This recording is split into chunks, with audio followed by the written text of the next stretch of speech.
Hey everybody, welcome back. Oh my god, are you recording? Yeah, we just Dang it. we just hit record again because after talking about the Doctor Within the Wardrobe, we have to very briefly talk about 3 Doctor Who mini specials, which you can all watch on YouTube. So after you've watched this, or before you've watched this, maybe I'll give them a spin. First up, in 2009, there was a Saturday night BBC entertainment show, live entertainment show called Tonight's the Night. What did it do? What was it? It was sort of a mix of a few things. It was a variety show. My leg! I guess it was. I guess the best way to describe it is it was BBC One's attempt at doing Ant and Dec's Saturday Night Takeaway. That specific. I don't know what that is either because I never watched that. Okay, when we were growing up, do you remember the version of the Generation game that's on when we were growing up? Loved it. Right, now imagine that, and it's not just a game show. Imagine there was like a musical act in it and some like PC, like separate little films about something or other. Get that conveyor belt out. I'm not interested in musicals. Okay, right. Take, for Christ's sake. Give me my quivering bloke! The cuddly toy. Take, right. Oh god. Picture, do you remember SMTV? Or Live and Kicking? Yeah. Saturday morning shows like that. Put it on in the evening and make it more for an evening audience. Yeah? That's Ant and Dec's Saturday Night Takeaway. I mean, for Christ's sake, SMTV is the biggest comparison I can make because, you know, SMTV. Was that the one with Wonky Donkey? Yes, that was the one with Ant and Dec and Cat Dealing. Oh god, yeah. Oh, Cat Dealing. Followed by CD UK. What's she Anyway, doing she went to America. Has been a very successful presenter and voice artist. Very nice. There you go. Very good, very nice. Dang it. Very good, very nice. Oh, hello, Cat Dealing. Oh wait, does she do Strictly? Oh, for Christ's sake. No, that's Tess Daly. And who's the other one? Cat Dealy. Oh, well, they sound the same and they also look the same. Oh my god, you presenterist. So, Tonight's the Night was BBC One's attempt at doing something like Saturday Night Takeaway. Obviously didn't work out because Saturday Night Takeaway is, as of this recording, still a thing that's on Is every it really? year. Yep. Well, how long has it been going? Oh god, I think it had a Give me couple. the I think it had a full couple year. background. I think it had a couple of year hiatus, but it's been a good like 15 years. It's been a good 15 years. It'd have had a bit of a hiatus, wouldn't it? What, pandemic? No, they still made it. No. What are you on about? Oh, because of... Yeah!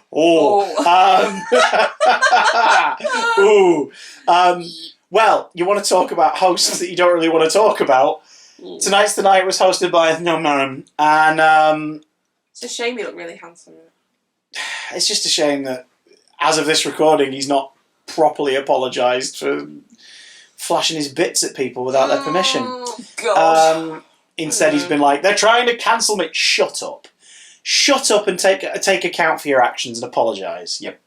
The only reason he's being defensive is because he knows he's done it wrong. He knows he's...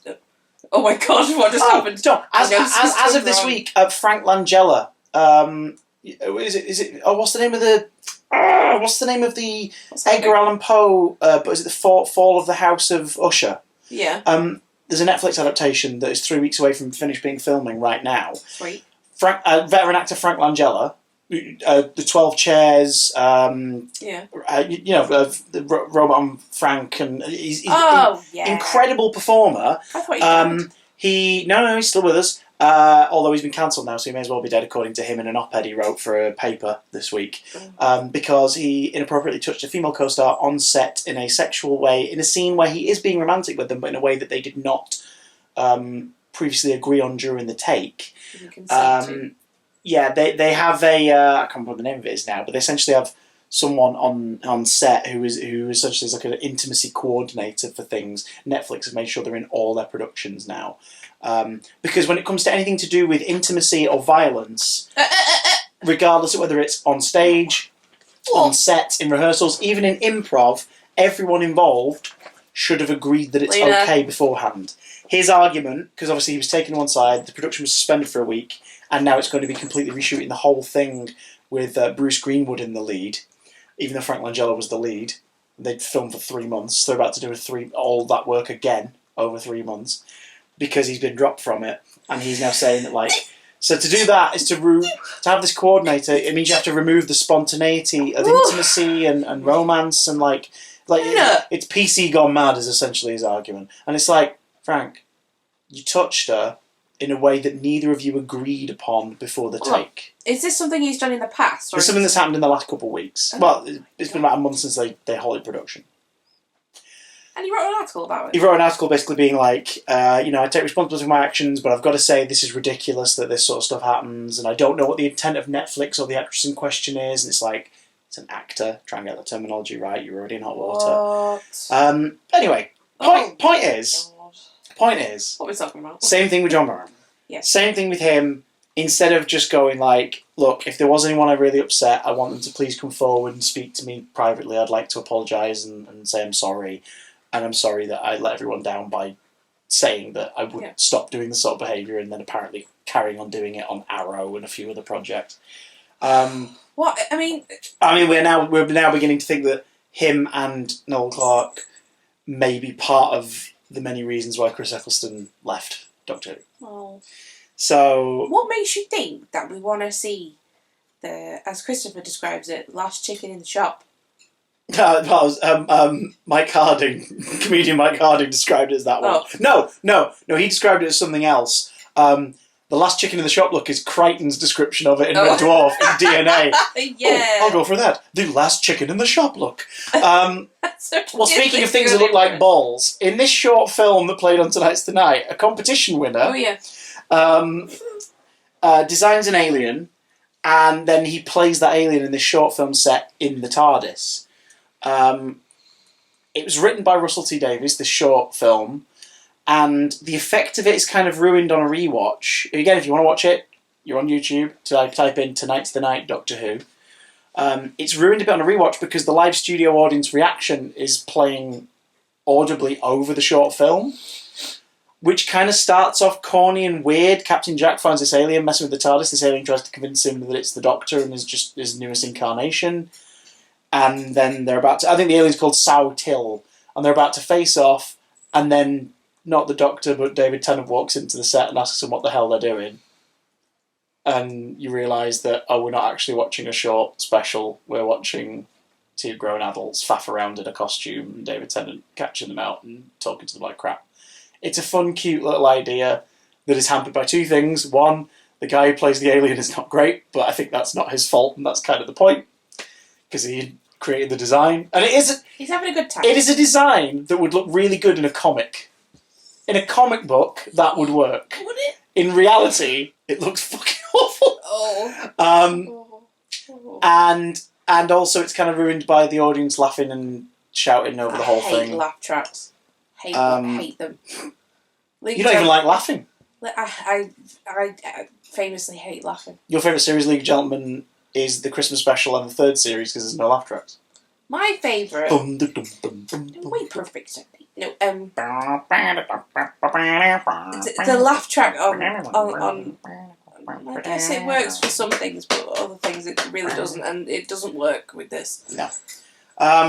But the people that watch it probably don't really care. So. Again, it was just kind of a sign that Doctor Who was as huge as it was in 2009, that like the primetime entertainment show on BBC One did a random short thing where there was a competition to be a part of this. Do you know what I mean? What do you think of it speaks volumes. There's things on a cat tree. I'll move them for you. There you go. It speaks volumes that like this is a thing people are like, oh, we've got to be watching on Saturday because they're going to reveal the winner of that Doctor Who competition thing. Do you know what I mean? That feels, as of right now, before the Centenary Special goes out, that feels worlds away from where we are right now, doesn't it? Yeah. It's You're right, Lynn. No, don't let her throw up on the. No, dog's having a moment. She's got a hair, but she's okay. Are you okay? Are you okay? Raymond. You're okay. So then, don't lick that foot. That's how you got in this situation in the first place. And 11. Lynn. In 2011. Jesus Christ! We live in a zoo. Everyone's trying to make this sequence even longer. This video was only meant to be 5 minutes. We talked about sexual harassment on film sets, and our dog's trying to vomit. Everybody hates this. Oh my god!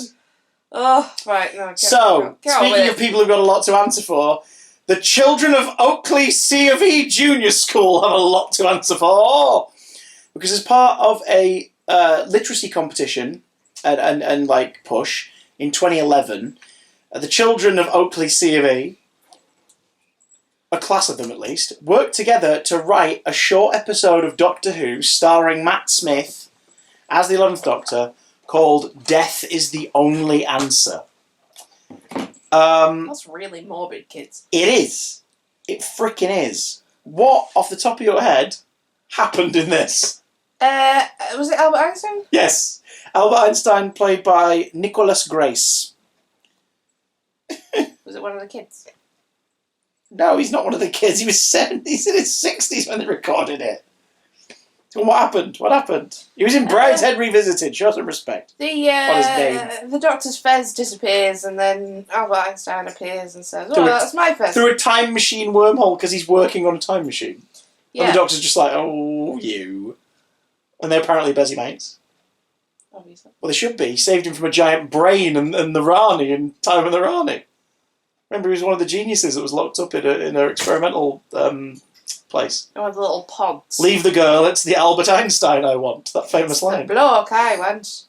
Anyway, so Albert Einstein gets like, I don't really know. The slop from his invention gets on him, and he briefly turns into an ood. So there's Albert Einstein. Oh yeah, forgot about that. The ood is seemingly possessed, Impossible Planet Satan Pit style, and keeps saying death is the only answer in a voice that clearly isn't the same voice actor as the ood.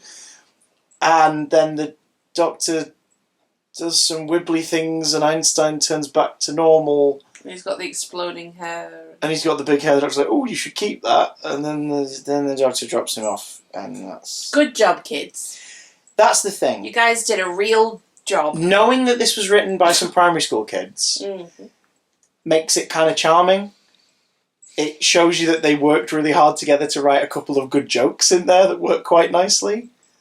And also, it shows you how good Matt Smith and Nicholas Grace are at interpreting very childlike dialogue and making it work in a way. Do you know what I mean? That doesn't feel like they're just going, and then, like, the bit where he says, like, "Oh, yes," the doctor goes, like, "How's your time machine getting on?" You know, the kids have just written that as, like, the doctor going, "Oh, how's your time machine going on?" And he instead goes, like, "Oh, yes, how is your time machine getting on?" Do you know what I mean? It's like, a little sarky. Adding a bit of sass into it and everything. I think if you watch that short without any knowledge it was written by primary school kids, you'd think, "Oh, this is shit." The hell is this? This short is sweet. It's what it is. It's what it is, isn't it? This would have made me watch these. It's what under much protest. Well, for that, you can describe our final short, which aired just before The Doctor, the Widow, and the Wardrobe on television. Oh my god! This was part of a Blue Peter competition. What happened in Doctor Who presents Good as Gold? I can't remember. I just know it's bad. How do you know it's bad? Because that's all I can remember. Who was in it? Amy. For some reason, Rory's not in it. He probably wasn't available. Well, apparently they've not had any adventures for a long time. Yeah, and apparently in the TARDIS handbook or something, you got to have one at least once a week. I remind you, this was written by the children of Ashdean School, so this is another kids' class. You should be ashamed of yourself. No! So mean. So mean. And true. You are so mean. My God. Yeah, I can't remember what happens. What happens? They land in the Olympic Stadium. Oh my god. Oh yeah, they do. There's a weeping angel who wants to blow out the Olympic torch. Amy reminds the Doctor he needs to have an adventure once in a while, and the Doctor complies and sets the TARDIS to its adventure setting. After a series of malfunctions, the ship lands in the middle of the London 2012 Olympic Games, where they are visited by a panicked Olympic runner who claims he is being chased. His pursuer is revealed as a weeping angel who is seeking to seize the Olympic flame and rob the planet of the goodwill and spirit it symbolises. The Doctor vanquishes the angel with the sonic screwdriver for some reason, and the runner resumes his mission. Before he leaves, he gives the Doctor his gold medal. As the Doctor, and he says, "You're as good as gold, you Doctor. Take a title shot." As the Doctor prepares to embark on another adventure with Amy, the weeping angel begins to reform. Ooh. Now, this was a Blue Peter competition.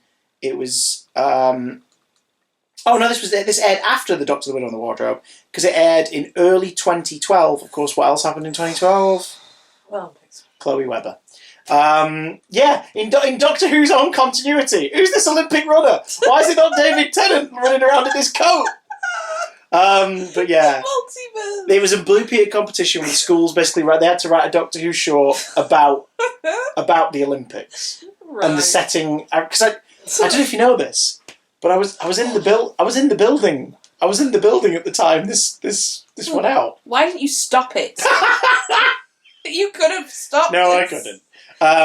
But it was a Blue Peter competition. You had to make it about the Olympics. It had to be set in the TARDIS, and the characters you could use from the show were Amy and Rory. Amy and the Doctor, sorry. K9. Adric. Good lord. The other one. The other one? The other shit one. Oh, the one you don't like? Turlo. How dare you. Anyway, Vizsla Turlo. Anyway, it's cute. Again, it's a bunch of kids wrote it. 30-year-old man playing a schoolboy. It's a bunch of kids wrote it. It's cute. They should be ashamed. It's sweet. Oh my god. They grew up. They have to watch it every year. But can you imagine, right? What was your absolute favourite show when you were a kid? Buffy. When you were a young kid? You fool. Oh my god, you didn't like anything. Sabrina, maybe? Right, okay. Can you imagine if, like... Or Dr. Zip. 7-year-old... No, forget Transylvania Pet Shop. Will you stop slapping my knee? Sorry, I'll slap Jesus. this one. Imagine if 7-year-old Lucy was told that she had a chance at writing a short Sabrina episode with her class that might get made. Yeah? Yeah. Wouldn't that have been the coolest thing? No, it was Buffy when I was a kid. Oh, for Pete's sake. Not when you were 7, it wasn't. In primary school it was. You didn't start watching it the moment it aired. Yeah, I did. Oh, for Pete's I sake. was in it. No, I wrote it. Oh my god, you are getting beside the point! I'm sorry. No, yeah, no. Imagine if you'd have been told as a kid in your English class that you were going to work on a group project together where you could write a Sabrina short story and then the actors would film that short story. It would have You'd been be amazing over the I'm moon. a genius. No. Oh, God's sake. No, I would have been terrified. I don't think I would have been. I don't think I'd have been. So what we're getting at here is my wife cannot empathise with children. No. At all. Not even her own self as a child. I was very sad that I had to watch these, and it was genuinely under protest. We actually had a little argument about it. My wife hates children. I really didn't want to watch My it. wife hates children and 30-something blokes with blue ball bag faces. How many of them?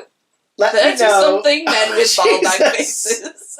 Let me know in the comments below. Do you remember watching these specials go out at the time? Were you a kid or your primary school a class that entered one of the two Matt Smith era ones? Did your significant other make you watch these garbage things? No, I'm kidding. No. Kids, well done. It was a great opportunity. You realise these kids are like 20 now. They're going, screw you, old Fuck woman. you. Screw you, old woman. That's what they're saying. That's what they're saying. I hope you had a great time doing it, and you're very proud, and that you... She doesn't mean it. That you have... she hopes you're dead. Flashbacks. She hopes that you're dead. When you're just about to fall asleep, that you wrote that, and... My wife wants you to step on Lego for the rest of your life. I think that's the least that you deserve. Well, I'm joking. Well, of course I'm joking. From a piece of questionable Doctor Who content to a piece of questionable Doctor Who content, we'll see you next time for Pond Life. He's going to make me watch something else now. Goodbye!